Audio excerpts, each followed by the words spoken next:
Grande BH em Pauta. Os problemas da sua região em debate na Band News FM.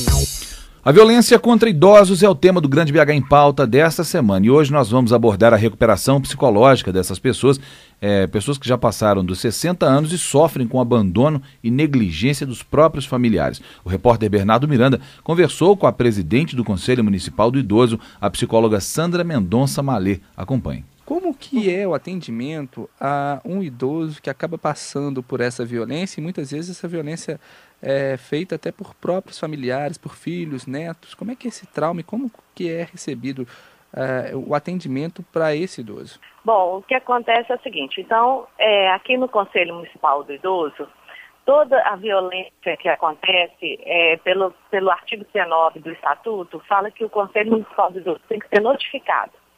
Então, a gente tem observado, tem catalogado esses dados e nós estamos percebendo que 90% da violência, ela é intrafamiliar. E a grande maioria da violência é a negligência, tanto no homem como na mulher. Então, a negligência, né, é a falta de cuidado do idoso, dos familiares ao idoso. Então, nesse caso, a gente encaminha para a Gerência Regional da Assistência Social, que cada regional de Belo Horizonte tem a gerência da assistência social, que encaminha que lá nessa gerência tem o CREAS, que é o Centro de Referência Especializado, que vai lidar com a violência familiar, e faz uma visita técnica para esse idoso, tenta abordar e incluir essa família na rede de atendimento, no NASF, no Núcleo de Apoio à Saúde da Família, ou então também nesse centro, no CRAS, Centro Regional de Assistência Social, e tenta tirar um pouco, tenta trabalhar essa família um pouco, tentar entender o que está acontecendo, né, ver se a violência procede e inserir essa família no atendimento da rede da prefeitura. Então a gente explica, fala que tem as penalidades, né, que o idoso, os filhos menores, né, os filhos têm obrigação de cuidar dos pais, todos os filhos. Então a gente explica, faz um trabalho com a família para essa família cuidar melhor do seu idoso. Porque às vezes eles não querem institucionalizar ou colocar no asilo, né, uma instituição de longa permanência, porque às vezes a família inteira vive sobre aquela renda do idoso. Mas ao mesmo tempo não institucionaliza e não cuida. Então a gente explica das penalidades que tem que cuidar, né? E em alguns casos a gente tem um projeto na prefeitura que às vezes até um cuidador vai para ensinar essa família a cuidar. Né? O cuidador é o que a prefeitura paga para ir na família para ensinar muitas vezes essa família a cuidar. E Sandra, como é que é um abalo assim, emocional para um idoso que acaba se vendo abandonado por uma pessoa que muitas vezes ele tem essa ligação afetiva, que ele tem esse carinho e muitas vezes esse carinho não é retribuído? Como é que há um tratamento também psicológico para esse idoso que sofre esse problema?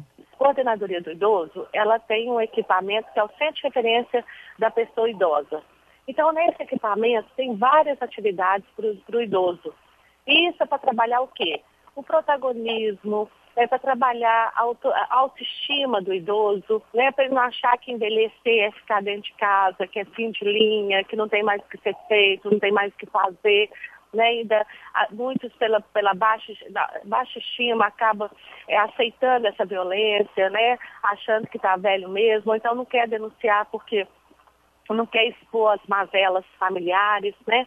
Então, nesse caso, quando a gente encaminha esse idoso para os trabalhos que o CRAS, o Centro de Referência de Assistência Social, os trabalhos que o CRAS oferece, né?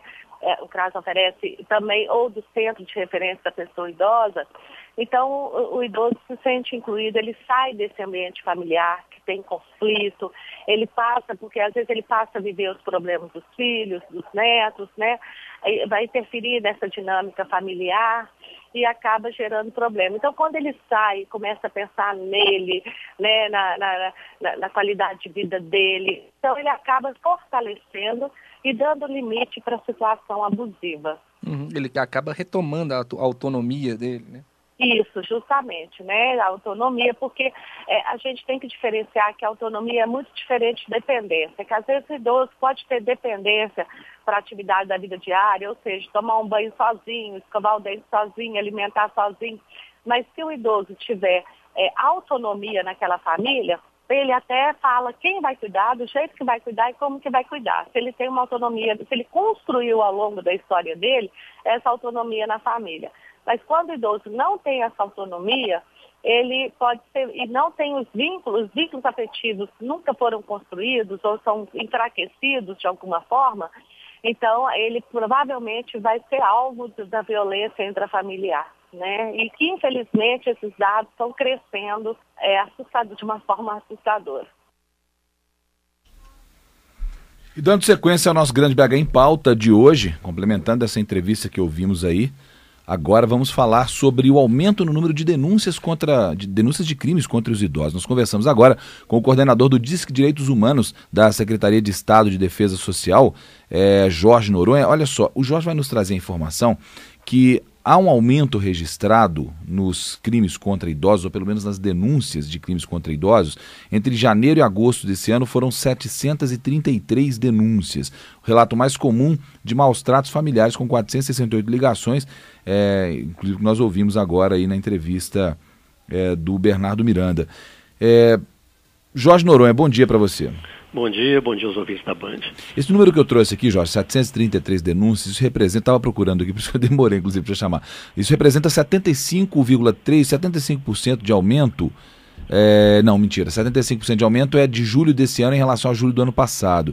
Mas representa mais ou menos 14,3% no aumento no número de denúncias de crimes contra idosos, comparando o mesmo período desse ano com o mesmo período do ano passado.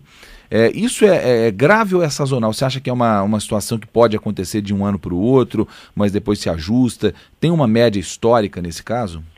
Bom, na verdade, nós vamos observar um aumento dessas denúncias porque a situação dos idosos está seguindo o mesmo histórico de criança e adolescente.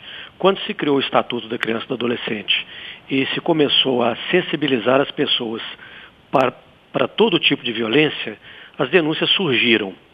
O idoso vem no mesmo histórico. Criou-se o Estatuto, deu-se visibilidade ao problema, as campanhas estão cada vez mais conhecidas, a situação sendo divulgada, e o que deve acontecer nos próximos meses, talvez até nos próximos anos, é a visibilidade do problema. Ele já existia, é muito grave e realmente as denúncias cresceram muito nesse segmento.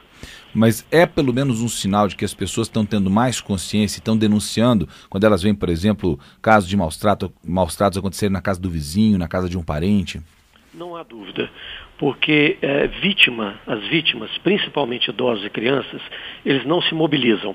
Eles sofrem essa violência, esse tipo de maus tratos dentro da família ou por cuidadores eventualmente e não se mobilizam. Então a ação das pessoas que têm conhecimento de que algum idoso tem os seus direitos violados, seja na questão financeira da sua aposentadoria, dos seus bens, na questão das agressões físicas, da negligência, a denúncia é muitas vezes a única possibilidade de que haja uma ação de apuração da denúncia e de tirar o idoso dessa situação. Então é muito importante realmente essa visibilidade, esse conhecimento de que há serviços para atender aos idosos, né, tanto no âmbito municipal quanto estadual, e a denúncia tem um papel importantíssimo nisso. Eu já fiz essa pergunta, eu acredito até que para você mesmo, Jorge, sobre quando nós falávamos aqui da questão da violência contra crianças e adolescentes.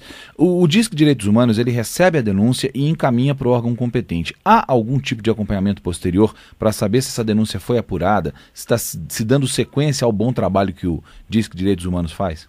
Sim, existe esse trabalho de pelo menos duas formas. O próprio cidadão, ao denunciar, ele tem o número da denúncia com ele, ele mesmo pode pedir ou perguntar pela denúncia algum tempo depois. Nós também, quando encaminhamos a denúncia, nós encaminhamos uma carta para as instituições, né, que apuram, para que haja uma resposta para nós sabermos se a denúncia foi confirmada e o que foi feito. E há também uma ação muito importante da Promotoria do Idoso, que acompanha de perto isso. E ela também recebe a notificação da denúncia para acompanhamento. E na questão do idoso, nós temos observado que essa ação da promotoria é fundamental, porque realmente eles acompanham o caso para ver se a denúncia teve um resultado, né, um encaminhamento adequado. E você saberia me dizer, isso eu acho que é importantíssimo e muita gente se pergunta isso, se os órgãos que são responsáveis por esse atendimento estão trabalhando já de forma articulada, porque em relação à criança e adolescente, eu tenho certeza que estão.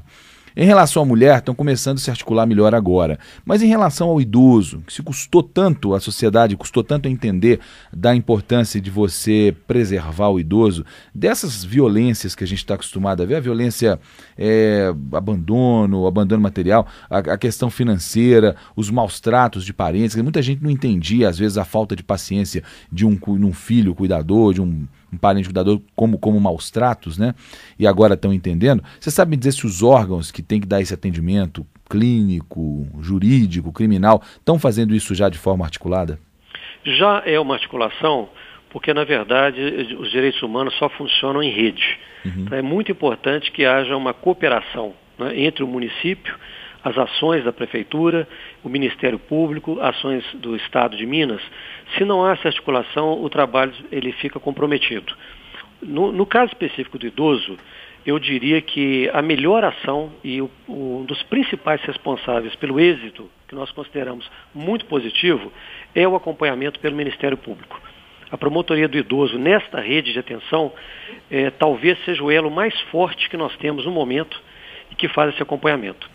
Eu queria aproveitar também a oportunidade para dizer o seguinte: nós estamos falando muito da questão da violência intrafamiliar, dos maus tratos, da falta de paciência, de atenção com os idosos, mas há também um dado novo e crescente nessa questão do idoso que nós não percebíamos no passado, que é a questão do usuário de droga.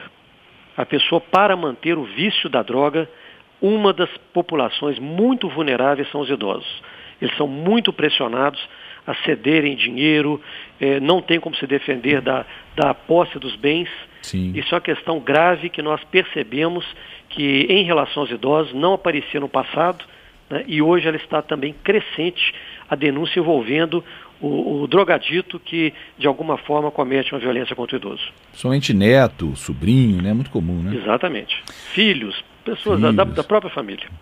Felizmente. Jorge Noronha é coordenador do DISC Direitos Humanos da Secretaria de Estado de Desenvolvimento Social. Mais uma vez, obrigado por participar conosco aqui do nosso Grande BH em Pauta, Jorge. Bom dia para você. Muito obrigado, bom dia. O DISC Direitos Humanos é 0800 031 1119, 0800 031 1119. Funciona de segunda a sexta, de 8 às 10 horas da noite. A gente viu aí que pelo menos encaminhamento da denúncia e o acompanhamento a gente consegue fazer. É um mecanismo, uma ferramenta importante, um gatilho importante. As pessoas que sentem essa situação acontecendo na casa do lado, muitas vezes a gente ouve filho gritando com sigiloso, idoso, com o pai idoso o tempo inteiro, é sigiloso. Como o 181 também, que também serve nesse caso, né? Você ouve lá o parente, o empregado, às vezes, perdendo a paciência com o velhinho. Tem gente que eles não acompanham a velocidade, às vezes não acompanham o raciocínio, às vezes não ouvem, não sabem se expressar mais.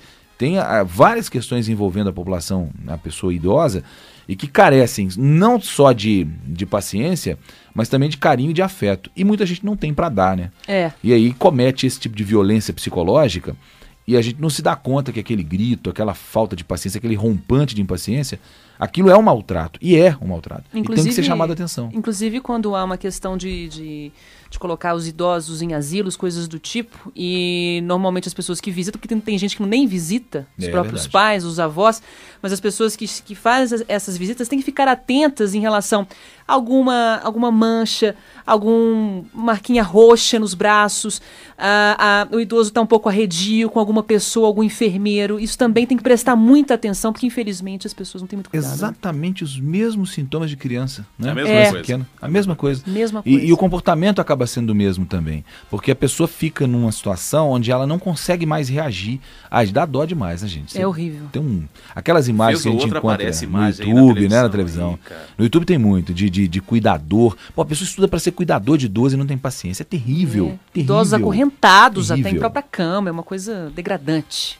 Muito bom. A gente vai continuar essas discussões, então, referentes a toda essa rede que envolve o tratamento e o atendimento da pessoa idosa aqui na Grande BH, na região metropolitana de Belo Horizonte, durante essa semana, até sexta-feira, e a gente espera ter a contribuição aí dos ouvintes pelo Twitter, @Rádio Band News BH, ou pelo e-mail ouvintebh@bandnewsfm.com.br.